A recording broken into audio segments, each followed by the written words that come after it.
pleasure to meet y'all at last, and welcome back to Nerf Secrets Revealed. And now here is where I can probably get into some more sensible territory, because after all, I talked a little bit about the Super lineup and the Keen lineup, which of course are officially known as Hyper and Elite 2.0, but in all honesties, I might as well keep referring back to that 4-part episode about trademarks, because I was dead serious about that information. But you know what? I guess that's enough talk with all that at this point. Because now it's time to get real serious.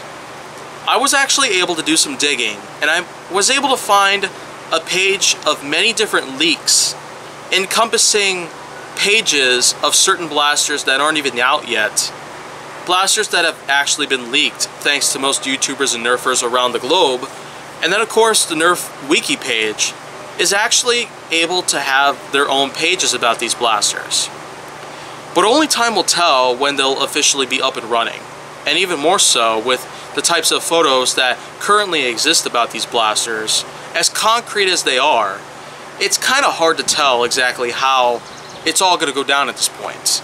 There's really no telling whether or not we're ever going to have a lot of things to do about some of these blasters itself, or about some of the lineups that have been talked about a lot recently, or of anything else than, well, just what we know about already.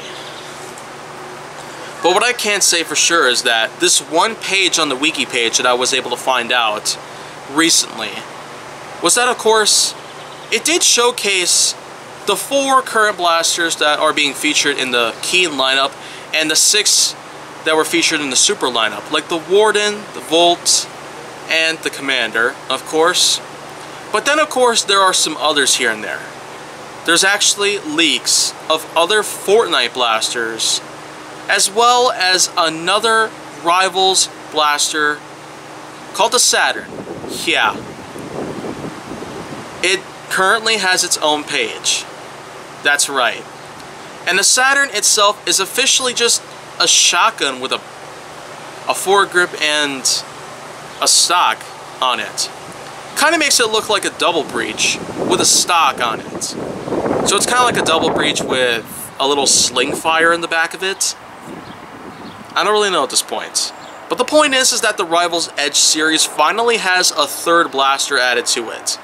Of course, if the Helios and Chronos versions in that lineup were to be released as well, then of course the Saturn would have officially been the 5th blaster in it, but unfortunately the Edge version of the Chronos and Helios had been pulled off the production lineup itself.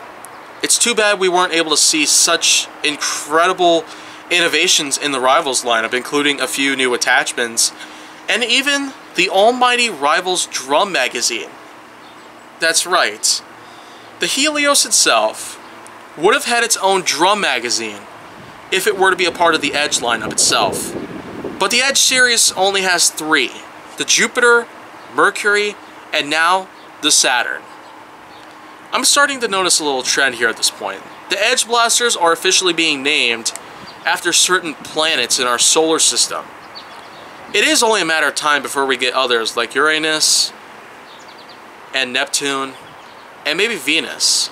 Or even Earth, who even knows, if we'll ever have a Rivals blasters named after Earth. But if Rivals blasters like those, I mean, they keep coming out, then we might actually run out of ideas like those. But in all honesties, I still think it was awesome that we finally got to know what the Rivals Saturn is like. It's a shotgun with a little sling fire sort of stock on the end of it, but in all seriousness, I think it looks great for what it is. Though I should say real quickly that the Super lineup and Keen lineup, for what they are at the moment, they probably still need a lot of time to be worked on at this point. And as for others along the way, like the Fortnite blasters and Halo blasters, yeah, it's about time I talked a little bit more about those, because as it turns out, there's going to be at least another 3 Halo blasters that we're going to expect for the rest of 2020. So the MA40, Covenant Sneedler, and the Spin Car, the SPNKR blasters that we currently have as part of the Halo franchise. We are about to have a few more additions to them by the end of the year. So yeah, it's great to know that we're finally going to get some more Halo action going on here in the Nerf toy line itself. But to talk about Fortnite, I'd rather be dunked in an apple bobbing tank full of my own urine. No joke. I'd rather go through that than have to talk about the game Fortnite ever again. But just so you Fortnite lovers are happy, there are going to be a lot of new Fortnite blasters out there, and I mean a lot of them. The Fortnite lineup is never going to go away at this point. We're going to get a lot of things going on about that, but I'm just saying, I just hate that game so much. But you know what? I guess all these new leaks are kind of overwhelming me at this point, so of course if you want to take a look at those leaks for yourself, then well, I put a link down to that page on the wiki page in the description box below. There have been a few users who have also contributed to this a lot, so I'm pretty much going to give a shout out to them by putting their profiles in the description box down below as well. I'll have links to them that'll take you to them, but of course if you want to check out more on my channel, then well, please do so. But if you want to see more go down, make sure that you like, subscribe, comment, follow me on social media, and stay on the Hollywood side.